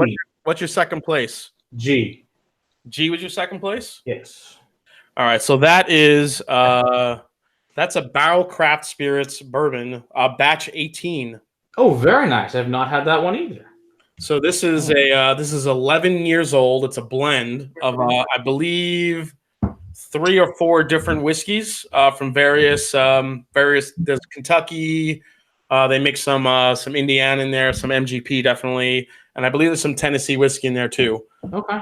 So Barrel Craft Spirits are just very well known for taking different whiskeys, blending them together, and making some delicious concoctions. But batch 18 was one of my favorites that I've had. Yeah, I haven't had 18. So Say- that's perfect. You say very well known. So that just came on me and Sarah's radar, just this year in April. So Yeah, they do. Yeah, that's one thing with barrel. They do a really nice job of blending stuff. yeah, we picked up a bottle of Dovetail after our trip down to so good. Me and Scott are Dovetail fanboys. I love it. Yeah. I love it so much. So good. Do you guys It like is. Hang on. What? Shh. The Dovetail sucks. Nobody buy it. It's just an awful product. These guys are crazy. Yeah, They don't know- yeah, it's garbage. It's garbage. It's bad. Yeah, leave it Yeah. alone. Leave it on the shelf for the rest of us. Have You should guys just say if you don't like it, just send it to us. We can drain for Yes. it. Yeah. Hey, Jay, have you guys compared the New Year to it at all? I have it right behind me, right here. Oh, there it is. Oh yeah, Yep. Oh, it's so good. so good. Yeah, the New Year was okay. It wasn't super crazy about it, but it was See, it was, I like it was decent. because it has Texas whiskey in it as well. So Oh. for me, I really like that New Year profile. Yeah, the new year is very different. Sarah's pouring some Dovetail right now. Nice, Twist my arm. Yeah. nice. Yeah, the Infinity bottle was actually kind of unique too. The Infinity batch that they do. Oh, I do like that one with the Polish whiskey in it. The thing is cool. Yeah. It's very Yeah, it had a lot of stuff. it's yeah. it's not for everyone, but somebody will love it. I was a fan, but I mean I I really didn't like I didn't go Yeah, crazy this for it, but I thought it sucks. was pretty good. Don't buy it. It sucks. Are you still talking about the Dovetail? Yes. Well, that Infinity was only like 50 bucks, 50, 55. So that was a really good deal on the Infinity. Yeah. as well. Yeah, all their other batches tend to go between like 70 and $100. So Yeah, Yeah. exactly. Yeah. all right, let's reveal your number one, Maddie. It was C. Oh, you're gonna like this one. So this is a Four Roses single barrel private selected by Brent Elliott. This is a 10-year, 8-month-old bourbon. It's an OESQ mash bill. All right. Well, if Yum. he selected it, good choice for Yeah. sure. Yeah, that's I that love was, Four Roses. That thing that was was, delicious. that was a gift shop exclusive when I got Oh, there. that was so damn good. Yeah. That thing just kept going and changing. It's amazing. I love that one. Whiskey's amazing. Yeah, Wow. I wish they had some of that when we were there. I know they had nothing when we were there. So And geez, then, that's rude. Then for Father's Day, they released a 15-year-old special Father's Day bourbon. Oh, Oh Lord. I wish. Father's Day? Yeah, on Father's Day weekend, they released a gift shop select 15-year-old bourbon, which is going for over $400 on the secondary market right now. How nice. Yeah, crazy. Yep. Jeez. Yeah, I'm good. Unfortunate. Did you Stick guys to that try it shitty all? Dovetail. Yeah. God, Did you guys pretty much get screwed at every gift shop you went to? It sounds like. Yeah, we did. Well, I mean, when we went to Bourbon wise. bourbon wise, we didn't really find much. I mean, the best experience we had was Michter's. What'd you Yeah. get there? That's yours. I got this there. Hold on. And, Oh. Scott did one of these too.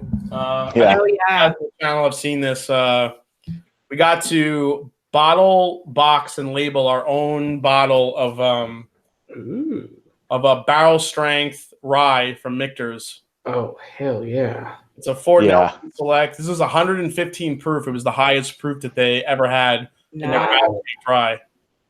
That sounds awesome. And this is my so here's a close look at the label. So you get to put all the labels on it, the seals, everything, and then you get to put it in this nice box, and you get to sign it and put it, sign your name and the day and the year it was barreled on. I mean, really cool stuff. Yeah, then you sign like all that, like that you sign like their ledger that matches with your bottle and stuff, which is pretty cool. So Nice. Yeah. How long were you there? Yeah. How long does the whole process take while you're there? Not long. I mean, each process it was like 15 minutes. Ah, okay. yeah, it wasn't too bad. Yeah, Except by when the you get time- kicked out for except if you get kicked out for sticking your head under the tap. That's what I'd be doing. Just give me the barrel, damn it. You got it. So You got it. so if you go to Michter's the new Michter's distillery, the Fort Nelson one, you pay $150, and they take you in the back, and you get to select one of 2 barrels, and you fill your bottle, and you go from there. It's pretty cool. That's awesome. Yeah, it was. And I mean, they did it. And I guess there, as far as what they had on the shelves, they probably had the most of anybody. They had some of the Michter's 10 on the shelf. Yeah, So that was they had a lot of Michter's on the shelf. Yeah. Yep. The rye and the bourbon. Yeah, they had the Michter's. They had a little bit of the Michter's rye, but they mostly had the 10-year bourbon, which actually has older juice in it this year. It's got, I think, 12 or 13-year-old stuff in it. They had some of the ryes that were there, the barrel strength rye you could get. They had a lot of stuff there. I mean, we went to Old Forester. They had nothing but the rye on the shelf. Yeah. They didn't even have 1910. I mean, they were out of it. Jeez. Heaven Hill, everything that was good was behind glass now. Like McKenna went from $32 in the distillery to $60 and behind glass, which was Wow. Yeah. it's hysterical. Yeah. We were a little disappointed there. Then we went to, Willet. We all got a bottle of the 4-year rye they had on the shelf, so that was kind of cool to get that.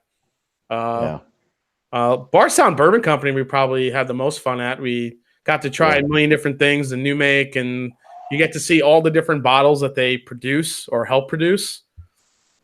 Confiscated being one of them, the Kentucky Owl. So very cool. Yeah. Did you try it out of the barrel, the Kentucky Owl, while you were there? No, we didn't get to. No, we didn't try that. No. Ooh. I refuse to buy that bottle. I really do. It's good. For the money, obviously the bourbon is way better itself. The Batch 8 bourbon is unbelievably good. It's probably one of the best bourbons I've ever had, to be real honest. Have you guys had that Batch 8 bourbon?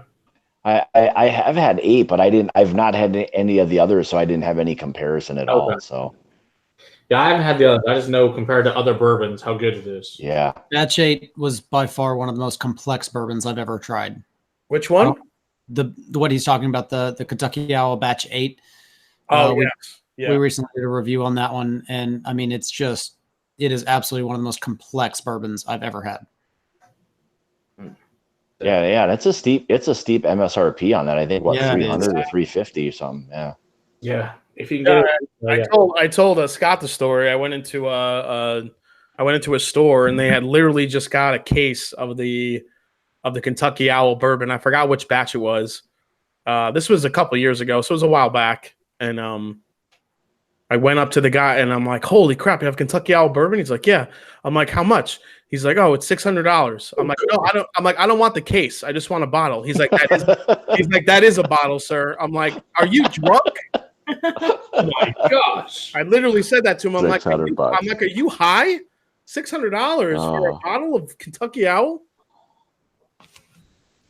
That's crazy. Yeah, it was like 300. It wasn't. That's insane. It was $279. Yeah. That's 600. No, it's not worth $600. It's insanity. Yeah, obviously it was upcharged a little bit, but it's still pretty close to MSRP. What do they charge? $300-400 for that bottle? It's crazy. Yeah. But confiscated, I won't buy because it's just it's sourced. It's not that I don't mind it's sourced. Good whiskey is good whiskey, but the whole story behind it. It's an NAS. They say it's confiscated. Come on, somebody that doesn't know any better is gonna think that that's the actual whiskey that they confiscated back in the 1900s or something like that. Well, and I guess that was the thing for me was they kind of branched out and tried to make this their kind of off-brand a little bit, and then they came up with this kind of bullshit story about how this was like an old mash bill and all this. I'm like, enough of the old man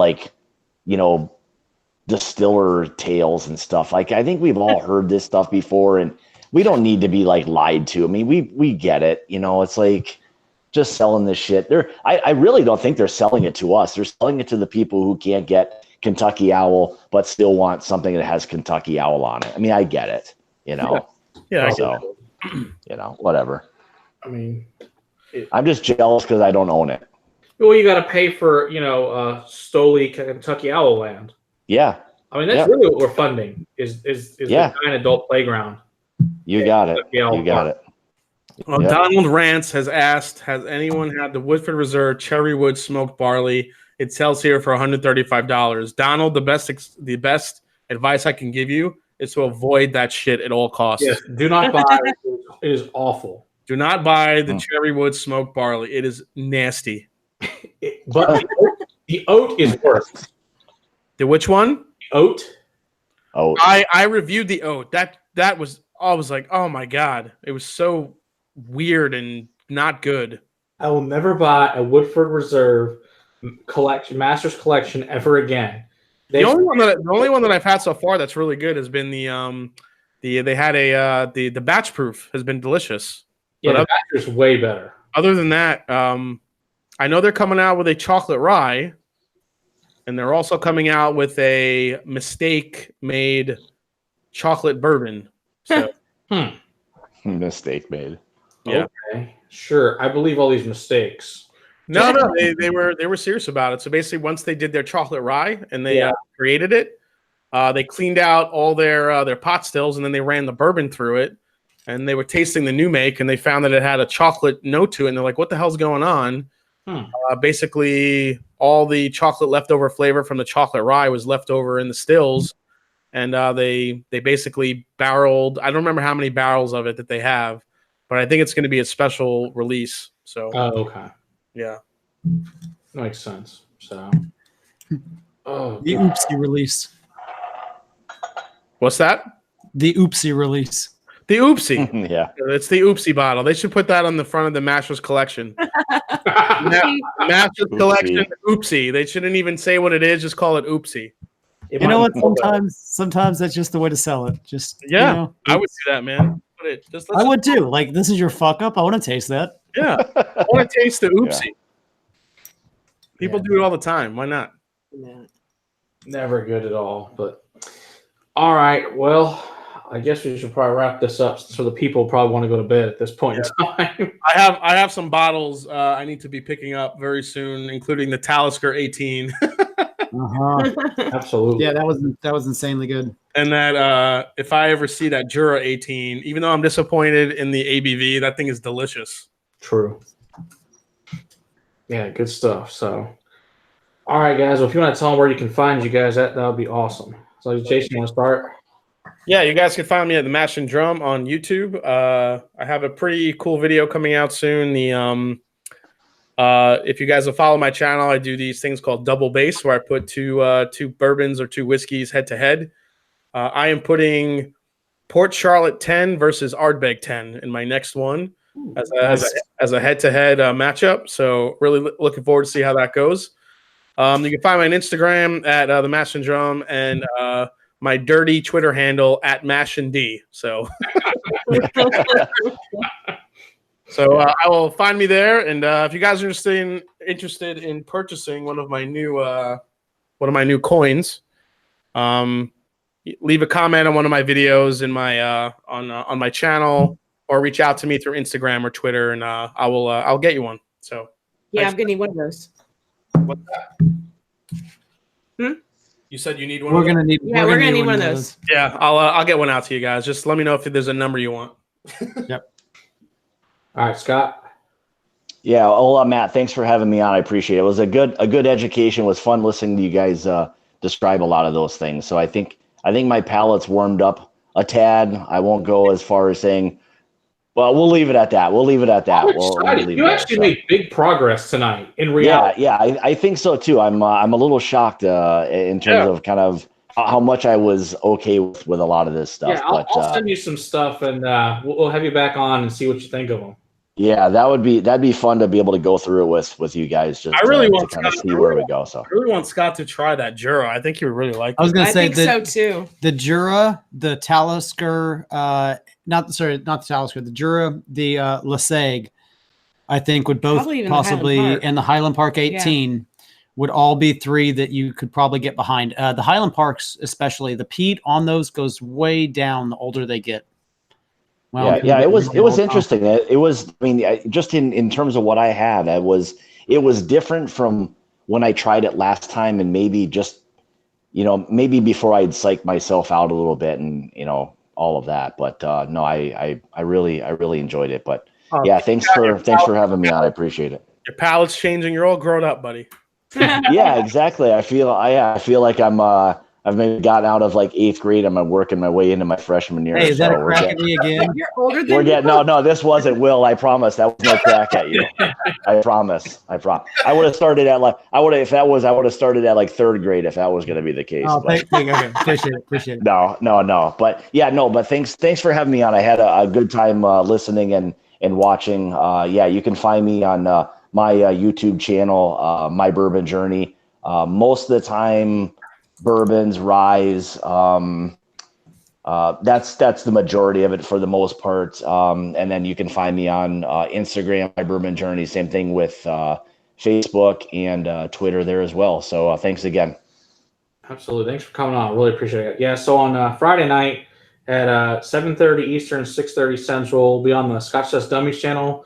We're doing a tasting with the brand ambassador from Teeling. Will be here in live, and after that, we're having a private event with the Teeling brand ambassador. So that should be a good time. Following up that, a couple weeks later, we're doing a barbecue and meat. We'll be filming that, and then hopefully a couple weeks after that, we should be getting our bottling of Sagamore. Next week, we will not be live. We both got prior obligations, so we'll not be live, but we'll be coming back up on the 1st of July. So thanks, guys. Really appreciate you guys having on, and I guess wish everybody in the chat good night, and really appreciate everybody joining us this evening. Cheers, everybody. Thanks, everybody. Good See ya. night. Cheers.